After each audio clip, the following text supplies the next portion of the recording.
নামতি ৰজাবাৰীত এগৰাকী ছাত্ৰীৰ আত্মহননৰ ঘটনাক কেন্দ্ৰ কৰি অঞ্চলটোত তীব্ৰ চাঞ্চল্য।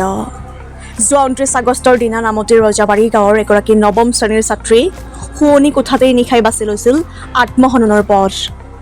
ঘটনাটো পুৱাৰ ভাগত পোহৰলৈ আহে। শাৰীৰিকভাৱে অসুস্থ আইতাক আৰু শ্ৰৱণ শক্তি দুৰ্বল ককাকৰ লগত পঞ্চম শ্ৰেণীৰ পঢ়া ভাতৃৰ সৈতে বাস কৰা ছাত্ৰীগৰাকীৰ গ্ৰহণ কৰা চৰম পন্থাক লৈ সন্দেহ উপজে পৰিয়াল আৰু আত্মীয় লোকৰ। এক অস্বাভাৱিক মৃত্যু হোৱাৰ সন্দেহত যোৱা 30 আগষ্ট তাৰিখে পৰিয়ালে নামতি আৰক্ষী থানাত এজাহাৰ দাখিল কৰে। উল্লেখ্য যে 29 আগষ্টৰ নিশা প্ৰায় 12:30 ছাত্ৰীগৰাকীৰ ঘৰৰ পৰা প্ৰায় 100 মিটাৰ আঁতৰত পথৰ কাষত এখন মটৰচাইকেল ৰখাই থোৱা দেখা পাই কোনো লোকে স্থানীয় গাঁওৰক্ষী বাহিনীক খবৰ দিয়ে।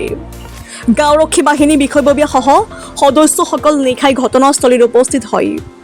ৰজাবাৰী অঞ্চলত সঘনাই চলি থকা হাঁচি চোৰৰ সন্দেহ কৰি গাঁওৰক্ষী বাহিনীয়ে মটৰচাইকেলৰ গৰাকীক বিচাৰ খোচাৰ কৰাৰ লগতে নামতি আৰক্ষী থানাত খবৰ দিয়ে। স্থানীয় লোকৰ মতে প্ৰায় এঘণ্টাৰ পিছত এজন কিশোৰ মটৰচাইকেলখনৰ কাষত উপস্থিত হয়। গাঁওৰক্ষী বাহিনীৰ বিষয়ববীয়াই কিশোৰজনক সোধা পোছা কৰাত মটৰচাইকেলত তেল শেষ হোৱাৰ বাবে তেল বিচাৰি যোৱা বুলি জানিবলৈ দিয়ে। কিশোৰজনে ফোন কৰা তেওঁৰ 3জনকৈ সতীৰ্থ একেখন মটৰচাইকেলত উক্ত স্থানত উপস্থিত হয়। সেই সময়তে নামতি আৰক্ষীও ঘটনাস্থলীত উপস্থিত হোৱাত গাঁওৰক্ষী বাহিনীয়ে কিশোৰৰ লগতে বাকী সকলোকো আৰক্ষীক গতাই দিয়ে। আৰক্ষীয়ে সোধপোছৰ বাবে 4জনকে আটক কৰি মটৰচাইকেল দুখনসহ থানালৈ লৈ আহে। ঘটনাস্থলীৰ পৰাই নাতি দূৰত হোৱালৈ এগৰাকী ছাত্ৰীয়ে আত্মহননৰ পথ বাছি লোৱাৰ ঘটনা পোহৰলৈ আহে। নিশা গাঁওখনত অচিনাক্ত 4 যুৱকৰ উপস্থিতি আৰু ছাত্ৰীগৰাকীৰ আত্মহননৰ ঘটনাক কেন্দ্ৰ কৰি অধিক সন্দেহ ঘনীভূত হৈ পৰে ছাত্ৰীগৰাকীৰ পৰিয়ালৰ।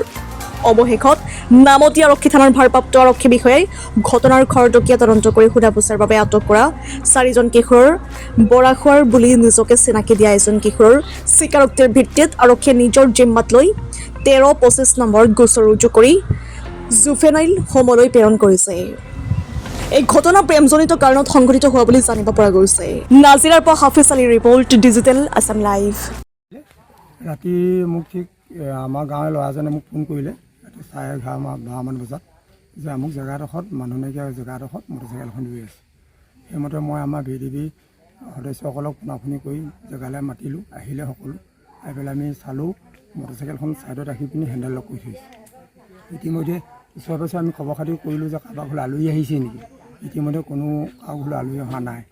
নথকা অৱস্থাত আমি আৰক্ষীক আমি খবৰ দিলোঁ যে এনেকুৱা অচিনাকি বাইক এখন আমাৰ ইয়াত আছে, আপোনালোক আহক।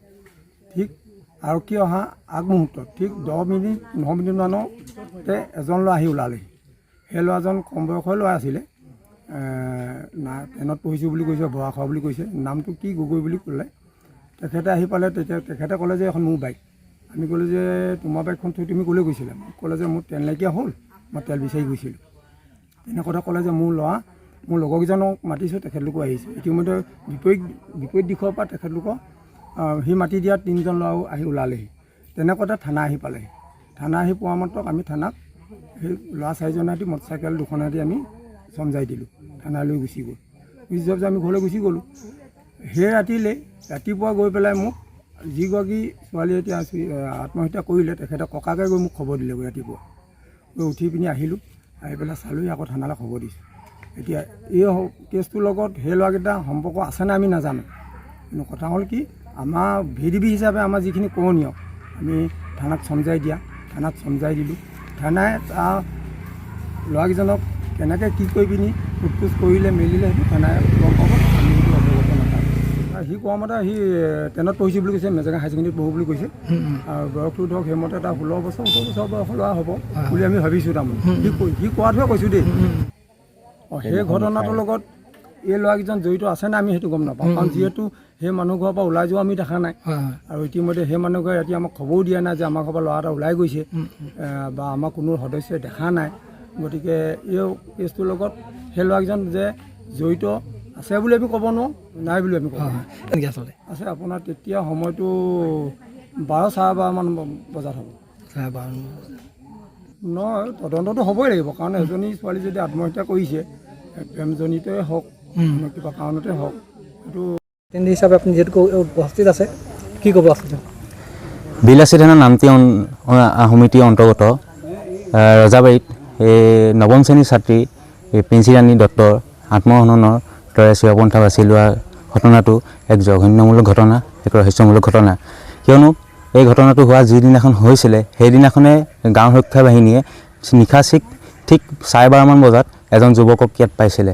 যিহেতু তেখেতে বাহনখন থৈ মেলি তেখেত বহুত সময় নাছিলে, সেই সময়ত যেতিয়া তেখেতলোকে নিৰীক্ষণ কৰিলে প্ৰায় আধা ঘণ্টা 45 মিনিটৰ পাছত এজন যুৱকক পাইছিলে। সেই পোৱা সন্দৰ্ভত তেখেতৰ লগত আৰু 3জন যুৱক আছিল। সেই যুৱক 3জনক নামতি আৰক্ষী থানাক গতাই দিলে। নামতি আৰক্ষী থানাই কি তদন্ত কৰিলে নাজানো, কিন্তু আমাৰ ইয়াত আমি ৰহস্যমূলক আমি ক্লু পাইছোঁ। কিয়নো এই ঘটনাটোৰ লগত ঠিক সেইদিনাখনে ৰাতি এই ছোৱালীজনী এই আত্মহননৰ পন্থা বাছি ল'লে। খুব সোনকালে তদন্ত হ'ব লাগে, কিয়নো আমাৰ মাজৰ পৰা এজনী কিশোৰী হেৰাই গৈছে। যিহেতু নৱম শ্ৰেণীৰ ছাত্ৰী আছিলে প্ৰিন্সি ৰাণী দত্ত, তেখেত বহুত সুযোগ্যমূলক আৰু লগতে ভাল ছাত্ৰীও আছিলে।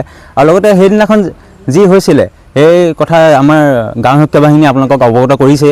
লগতে এনেকুৱা ঘটনা যাতে আৰু নহওক সেই কথা প্ৰশাসনক আমি এই স্পষ্টৰূপে নামতি আঞ্চলিক সমিতি হৈ বিলাচী থানা হৈ মেলি আমি অৱগত কৰিছোঁ। এই ঘটনা খুব সোনকালে তদন্ত হ'ব লাগে। আৰু নমস্কাৰ। যোৱা 29 আগষ্টত আমাৰ মোৰ ভতিজা হয় ভাইটিৰ ছোৱালী প্ৰিন্সি ৰাণী দত্ত, বয়স 15 বছৰ 4 মাহ 5 মাহ এনেকুৱা মানে। কি হ'ল আমি কথাটো সবিশেষ নাজানো, কিন্তু ৰাতিপুৱা আমি তাইক চিপজৰি লৈ থকা অৱস্থাত দেখা পাইছোঁ।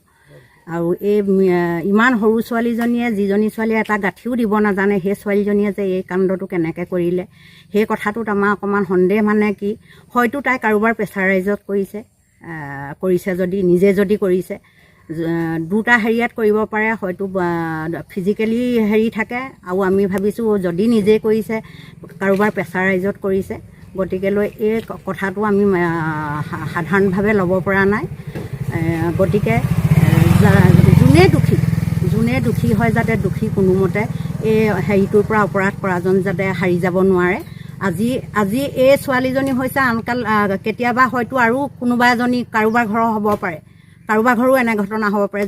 গতিকে যাতে দুনাই এনেকুৱা হেৰি নহয়, এইটোৱে যাতে শেষ হয় আৰু ইয়াৰ যাতে উচিত তদন্ত হয়। আমি আপোনালোকৰ সংবাদ মাধ্যমৰ জৰিয়তে আমি প্ৰশাসনকো অনুৰোধ জনাইছোঁ যাতে তেওঁলোকে সুবিচাৰ কৰি আমাক ন্যায় দিয়ে, শুদ্ধ সিদ্ধান্ত দিয়ে। আৰু আপোনালোকেও যাতে আমাক সহায় সাৰথি কৰি প্ৰকৃত অপৰাধীক চিনাক্তকৰণ কৰি আমাক যাতে ন্যায় দিয়ে, আমি যাতে ন্যায় পাই শান্তি পাওঁ, সেইটোৱে আমি কামনা কৰিছোঁ। অপৰাধী যাতে কোনো কাৰণত সাৰি যাব নোৱাৰে। সেইটোৱে আমিতো শুনি পাইছোঁ, VDPয়ে কোৱা মতে সেইদিনা ৰাতি প্ৰায় 12:30-1মান বজাত 4জন ল'ৰা পালে হেনো। 4জন ল'ৰা পালে, তেওঁলোকে পাই সোধা পোছা কৰিলত তেওঁলোকে কি উত্তৰ পালে আমি নাজানো। তেওঁ থানাত চমজাই দিলে বুলি আমি শুনিছোঁ। আৰু থানাত চমজাই দিয়াৰ পাছত ৰাতিপুৱালৈকে ল'ৰাকেইজন নাই, সেই ৰাতিয়ে এৰি দিলে বুলি আমি মাইনৰ ল'ৰা আমি ৰখি থ'ব নোৱাৰোঁ, একো